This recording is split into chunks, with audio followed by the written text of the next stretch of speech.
اعوذ باللہ من الشیطان الرجیم بسم اللہ الرحمن الرحیم الصلاة والسلام علیک یا رسول اللہ الصلاة والسلام علیک یا حبیب اللہ الصلاة والسلام علیک یا نبی اللہ الصلاة والسلام علیک یا نور من نور اللہ صلی اللہ تعالی علیہ وآلہ وسلم۔ عزیزان ملت اسلامیہ، فقیر آپ کے سامنے ایک موضوع کو لے کر بحث کرنا چاہتا ہے، اور اس موضوع کا عنوان ہے مصطفیٰ علیہ الصلاۃ والسلام کا علم غیب۔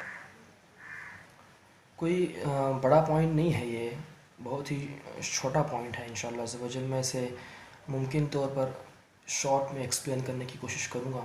امید ہے کہ آپ اس کو بغور سماعت فرمائیں۔ سب سے پہلی چیز تو یہ ہے کہ میں سیدھے پوائنٹ کی طرف آتا ہوں کہ غیب وہ چیز ہے، غیب علم غیب یا پھر غیب وہ چیز ہے جو آنکھوں سے نظر نہ آئے۔ اگر اس کی ڈیفینیشن کی جائے تو اس کا مطلب یہی نکلتا ہے کہ علم غیب وہ علم ہے جو انسین ہے، جو کسی کو نہیں پتہ، مطلب جو آنکھوں سے عیاں نہ ہو، اسے علم غیب کہا جاتا ہے، ٹھیک ہے نا؟ لیکن آج کے دور میں اگر دیکھا جائے تو بعض نجدی یا تو مکمل سارے نجدی، سارے وہابیت والی قوم اس بات پر متفق ہے کہ علم غیب صرف اللہ کو ہے، اللہ کے علاوہ علم غیب کسی کو نہیں ہے۔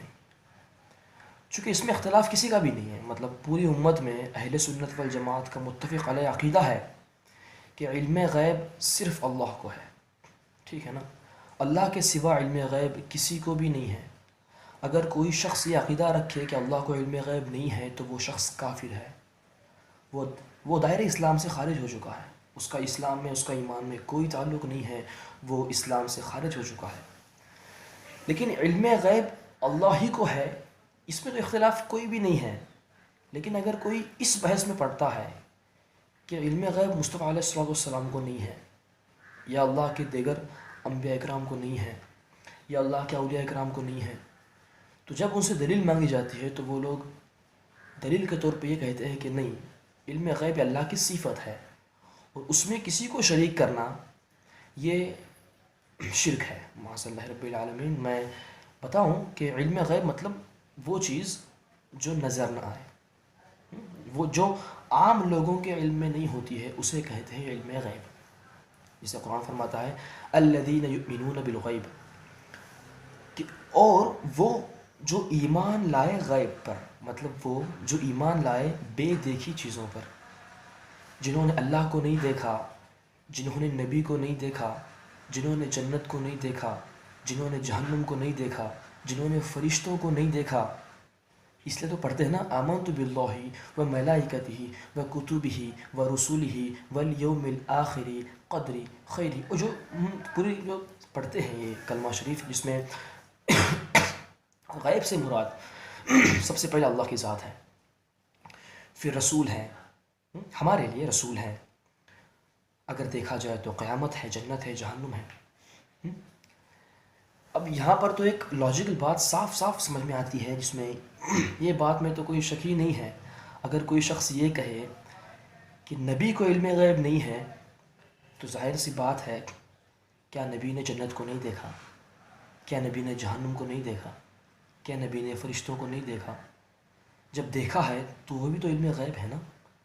تو چاہیے تو یہ کہ نبی کو علم غیب ہے، اور قرآن جو ہے خود فرماتا ہے۔ اور جہاں تک اللہ کی بات ہے، اگر کسی کو پوچھا جائے کہ ذرا بتا کہ صرف علم غیب اللہ کو ہے، اس کی دلیل کیا ہے، تو وہ کیجولی ایک آیت کو پیش کرتے ہیں کہ قُلْ لَا يَعْلَمُ مَا فِي السَّمَاوَاتِ وَالْأَرْضِ أَرْضِ الْغَيْبِ إِلَّا لِلَّهِ، کہ تم فرما دو اے نبی، نہیں جانتے زمین و آسمان کا غیب مگر اللہ، اللہ کے سوا غیب کسی کو نہیں پتہ۔ اور یہ بات صاف ہے کہ قرآن شریف میں کہیں بھی کانٹراڈکشن نہیں ہے۔ اگر کوئی شخص کہے کہ کانٹراڈکشن ہے تو ظاہر سی بات ہے کہ وہ کتنا جانکار ہوگا ہمیں پتہ ہے، ٹھیک ہے نا؟ تو اگر یہ تصور کر لیا جائے کہ علم غیب صرف اللہ کو ہے، اللہ کے علاوہ کسی کو نہیں ہے، تو اگر میں یہ آیت کو پیش کروں تو اس کا مطلب کیا ہوگا؟ عالم الغیب فلا یظہر علی غیبہ احدا، ہاں، غیب کا جاننے والا اپنے غیب کو کسی پر مسلط نہیں کرتا، الا من ارتضى من رسول فانه يسألك من بين يديه ومن خلفه رصدا، مگر سوائے اپنے پسندیدہ رسولوں کے کہ ان کے آگے پیچھے پہرا مقرر کر دیتا ہے۔ تو علم غیب کتنا ہے، کیسا ہے، کیوں ہے، کیسے ملا، یہ بات کی بات ہے، لیکن نبی کے لیے علم غیب اگر ثابت ہو جائے تو یہ آیت کافی ہے کہ اللہ اپنے پسندیدہ رسولوں میں سے چن لیتا ہے جن کو وہ علم غیب دینا چاہتا ہے۔ تو اگر یہ تصور کر لیا جائے کہ صرف اللہ کو، جو آیت سورہ نمل کی میں نے پیش کی، قل لا یعلم من فی السماوات والارض، تو اگر اس آیت سے تصور کر لیا جائے کہ علم غیب صرف اللہ کو ہے، اللہ کے سوا کسی کو علم غیب نہیں ہے، تو اس آیت کی ضمن میں پھر کیا ثبوت نکالو گے؟ کیا کراس ہوتا ہے آیتوں کے بیچ میں قرآن شریف کی؟ تو یہ ہرگز ممکن نہیں ہے کہ قرآن شریف کی آیتوں میں کبھی تضاد پیش ہو، یہ کبھی بھی ممکن نہیں ہے۔ اور اب میں قرآن شریف کی ایک اور آیت کو پیش کرتا ہوں جو صرف ہمارے نبی تک کے لیے محدود نہیں ہے کہ اگر ہمارے نبی کہیں کہ مجھے علم غیب ہے تو ہم صرف اس کے قائل نہیں ہیں کہ صرف مصطفیٰ علیہ الصلوۃ والسلام کو علم غیب ہے۔ ہم یہ عقیدہ رکھتے ہیں کہ جتنے نبی دنیا میں آئے ہر نبی کو علم غیب ہے۔ ہاں، ممکن ہے کہ حد الگ الگ ہوگی، کچھ علم غیب کسی نبی کو پتہ ہوگا، کسی کو نہیں پتہ ہوگا، کچھ آگے پیچھے ہو سکتا ہے، لیکن نبی کے لیے خاص ہے کہ وہ علم غیب رکھتا ہے۔ اس کی سادی مثال یہ ہے کہ نبی کا مطلب ہوتا ہے خبر دینے والا۔ قرآن شریف نے نبی کو خبر دینے والا فرمایا، لیکن اگر خبر دینے والا تصور کر بھی لیا جائے تو نبی کی ذات میں کیا برتری ہوگی اگر میں یہ کہوں کہ نبی خبر دینے والا ہے؟ تو بھائی ہر کوئی تو ہوتا ہے نا خبر دینے والا، ہر کوئی کامن ہے، ہر کوئی یہ کہتا ہے کہ میں خبر دیتا ہوں کسی چیز کی، میں جو ہے خبر دیتا ہوں لوگوں کو، میں خبر دیتا ہوں اس چیز کی اس چیز کی، تو میں نبی تو نہیں ہوا نا۔ پھر خبر دینے والے میں لفظ نبی میں کیا خاص ہے؟ تو یہ کہ نبی خبر دینے والا کون سی؟ غیب کی۔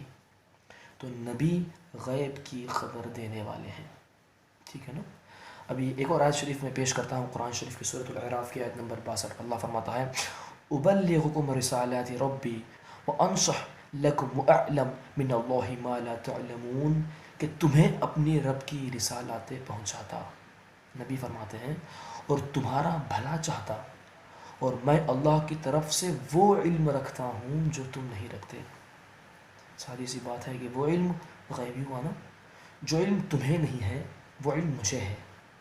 سادی سی بات، علم غیب ہونا چاہیے وہ، کیونکہ نبی کے لیے تو خاص ہے۔ چلو ٹھیک ہے، میں ایک اور آیت اس کے ضمن میں پیش کرتا ہوں۔ سیدنا عیسیٰ علیہ السلام کی ایک علم غیب کی ایک دلیل کہ سیدنا عیسیٰ علیہ السلام کو کیسا علم غیب ہے۔ وَأُنَبِّئُكُمْ بِمَا تَأْكُلُونَ وَمَا تَدَّخِرُونَ فِي بُيُوتِكُمْ، سورۃ آل عمران کی آیت نمبر 49 میں اللہ سیدنا عیسیٰ علیہ السلام فرماتے ہیں کہ اور تمہیں بتاتا ہوں جو تم اپنے گھروں میں کھاتے ہو اور جو اپنے گھروں میں جمع کر کے رکھتے ہو۔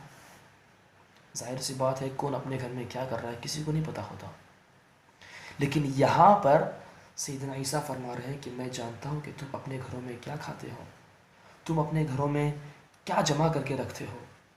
تو ثابت ہوا کہ وہ علم غیبی تو ہوا نا، پردے کے پیچھے، ہاں، آنکھوں کے پیچھے جو خبر ہوتی ہے، جو لا علمی میں ہوتی ہے، جو اس کا علم کسی کو نہیں ہوا کرتا، وہ علم نبی کو ہوا کرتا ہے۔ چلو اب ایک سب سے بڑی دلیل میں آپ کو پیش کرتا ہوں۔ سورۃ البقرہ کی آیت نمبر 31 میں اللہ فرماتا ہے وَعَلَّمَ آدَمُ الْأَسْمَاءِ كُلَّهَا، اور اللہ نے آدم کو تمام نام سکھا دیے۔ میں اب تفصیل میں نہ جاتے ہوئے سیدھے تفاسیر کا حوالہ پیش کرتا ہوں کہ تفسیر المدارک میں اس آیت کے ضمن میں فرماتے ہیں سیدنا ابن عباس کی روایت سے کہ یہاں سیدنا آدم علیہ السلام کو تمام نام سکھا دیے، تمام جنسوں کے نام، تمام فرشتوں کے نام، ہر چیز کے نام سیدنا آدم علیہ السلام کو سکھا دیے گئے اس آیت کے ضمن سے، ٹھیک ہے نا۔ تفسیر خازن میں یہی آیت پر ڈسکرپشن ہے کہ سیدنا آدم علیہ الصلوۃ والسلام کو تمام فرشتوں کے نام سکھا دیے گئے اور ان کی اولاد کے نام، ان کے اولادوں میں تمام لوگوں کے نام سکھا دیے گئے، اور سیدنا آدم علیہ الصلوۃ والسلام کو ساری زبانیں سکھا دی گئیں، ایسی کوئی زبان نہ رہی جو آپ کو نہیں آتی۔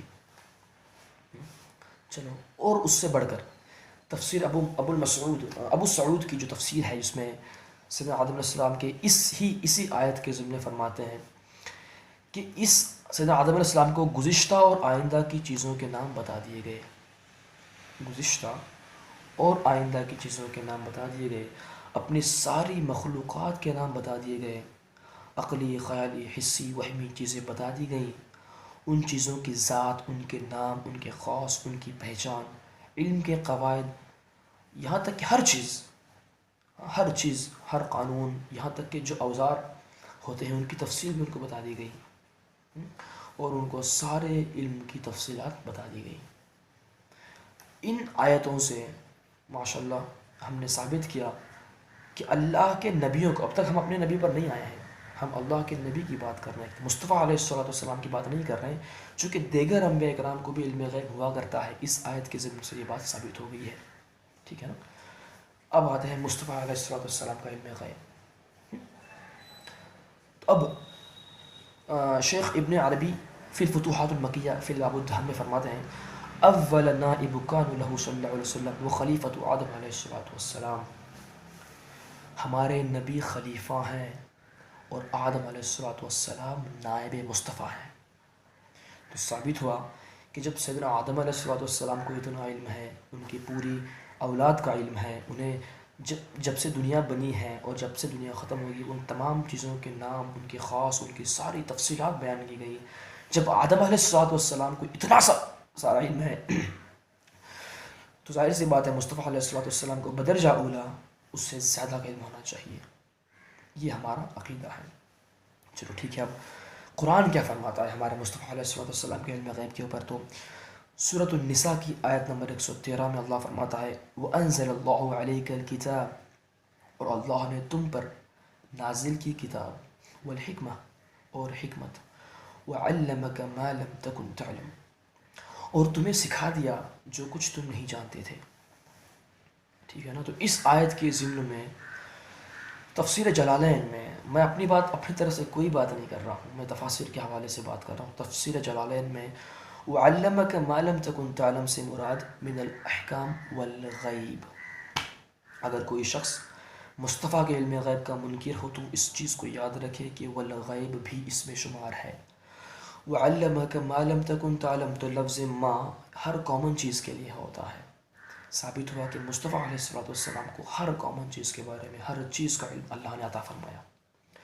یہ بات ضروری ہے کہ کوئی شخص یہ کہے کہ مصطفیٰ علیہ الصلوۃ والسلام کو علم غیب ہے اور یہ شرک ہو گیا، تو ظاہر سی بات ہے کہ شرک کب ہوگا؟ جب اللہ کی ذات میں شرک کیا جائے گا۔ اور ہمارا عقیدہ ہے کہ اللہ کا علم جو ہے نا وہ ذاتی ہے، اور جب بات مصطفیٰ کی ہوگی نا تو وہ اب عطائی ہوگی۔ تو مصطفیٰ علیہ الصلوۃ والسلام کو جتنا بھی علم ملا وہ سارا کا سارا علم عطائی ہے، اللہ کا عطا کیا گیا، ٹھیک ہے نا۔ اب علم کتنا ہے، اب وہ حد ہونی چاہیے نا۔ ہمارا عقیدہ یہ ہے کہ اللہ کا علم غیر متناہی ہے، اس میں کوئی حد نہیں ہے، اللہ کے علم میں کوئی حد نہیں ہے، اللہ کا علم غیر متناہی ہے، انلیمیٹیڈ ہے، لیکن نبی کا علم لمیٹیڈ ہے، نبی کا علم جو ہے لمیٹیڈ ہے، وہ ایک حد میں ہے۔ تو کتنا ہے میں پیش کرتا ہوں قرآن کی آیت، سورۃ الرحمن میں اللہ فرماتا ہے، الرحمن نے علم القرآن، قرآن سکھایا، کس کو؟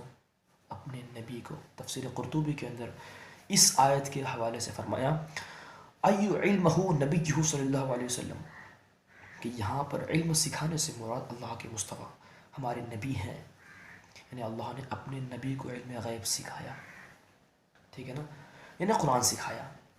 تو مصطفیٰ کو اللہ نے قرآن سکھایا۔ اب آیا قرآن میں کیا ہے؟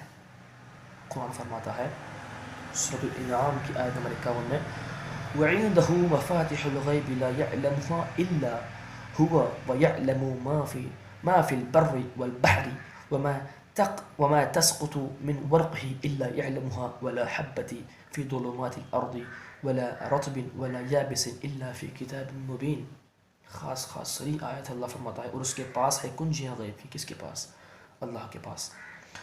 اور انہیں وہی جانتا ہے. یہ ہمارا عقیدہ ہے کہ ذاتی طور پر وہی جانتا ہے، اور جانتا ہے جو کچھ خشکی میں ہے اور جو کچھ تری میں ہے. یہاں اللہ کی علم کی بات آ گئی نا. جو کچھ خشکی میں ہے، جو کچھ تری میں ہے، وہ جانتا ہے. اور وہ اسے جانتا ہے جو کوئی دانہ زمین پر گرتا ہے اندھیریوں میں، اور نہ کوئی تر اور نہ کوئی خشک چھپ سکا اس کتاب سے. یعنی اللہ کریم نے قرآن شریف میں ہر چیز کا ذکر فرما دیا. کہاں پتا گرتا ہے، کہاں خشکی ہے، کہاں تری ہے، کہاں کیا ہے، ساری کائنات کا علم اگر دیکھا جائے تو اللہ نے قرآن شریف میں رکھا ہے. ٹھیک ہے نا. اب اسی کے زمین میں تفسیر قرطبی میں فرماتے ہیں کہ ما من زرع على الارض ولا ثماد على الاشجار ولا حبة في ظلمات الارض الا عليها هكتب بسم الله الرحمن الرحيم رزق فلا بن فلان وذلك قوله في حکمت کتابه. زمین میں کوئی کھیتی نہیں، درخت پر کوئی پھل نہیں، زمین پر کوئی دانہ نہیں، مگر اس پر یہ لکھا ہے بسم اللہ الرحمن الرحیم، یہ رزق ہے فلاں بن فلاں کے لیے. اور فرماتا ہے رب قرآن مجید میں اس چیز کے بارے میں، یعنی پتہ چلا کہ کس کو کیا رزق ملنے والا ہے، کس کو کیا ملنے والا ہے. ہر ایک کے رزق کو اس کے رزق پر لکھا گیا کہ یہ رزق فلاں کے لیے ہے، یہ رزق فلاں کے لیے. اس کا ذکر بھی قرآن مجید میں ہے. اور اللہ فرماتا ہے کہ ہم نے اپنے نبی کو قرآن سکھا دیا. ہم نے اپنے نبی کو قرآن سکھا دیا، یعنی کہ مکمل قرآن ہم نے اپنے نبی کو سکھا دیا. اور قرآن میں تمام چیزوں کا علم ہے. ثابت ہوا کہ مصطفیٰ علیہ السلام کو تمام چیزوں کا علم ہے. ٹھیک ہے نا. چلو اب میں ایک حدیث شریف پیش کرتا ہوں. آخری بات بخاری شریف کی میں ایک حدیث پیش کرتا ہوں کتاب بدء الخلق میں. اس میں وہ مکمل حدیث ہے. حضور نے ایک دفعہ قیام فرمایا صحابہ کرام کے بیچ میں. ٹھیک ہے نا. اور مصطفیٰ علیہ السلام نے، صحابہ کرام فرماتے ہیں کہ ہمیں حضور علیہ السلام نے وہ ساری چیزیں بتا دی، ابتدائے خلق سے لے کر انتہائے خلق تک. ہر کوئی جب تک جنتی جنت میں چلے گئے، جہنمی جہنم میں چلے گئے، وہ سارا کا سارا علم مصطفیٰ علیہ السلام نے ہمیں دے دیا. تو جس نے یاد رکھا تو اس نے اپنے بھلے کے لیے یاد رکھا، جو بھول گیا وہ بھول گیا. ظاہر سی بات ہے نا.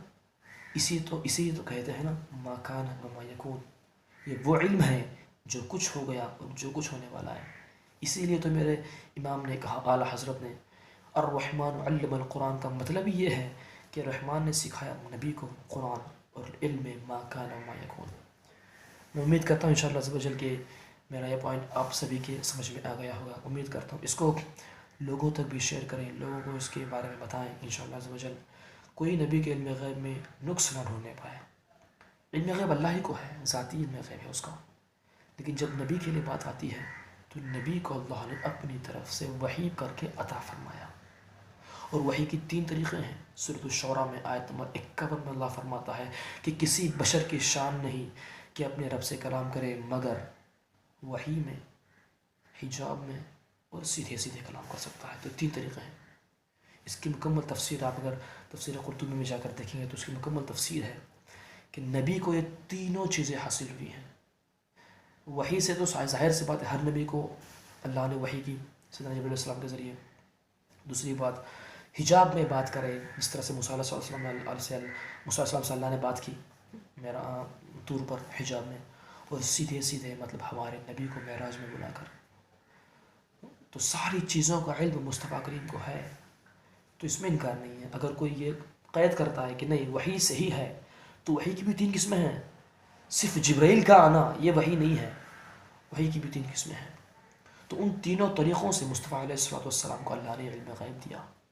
تو اب اگر کوئی شخص قید لگاتا ہے کہ مصطفیٰ علیہ السلام کو علم غیب نہیں ہے تو وہ نرا جاہل ہے.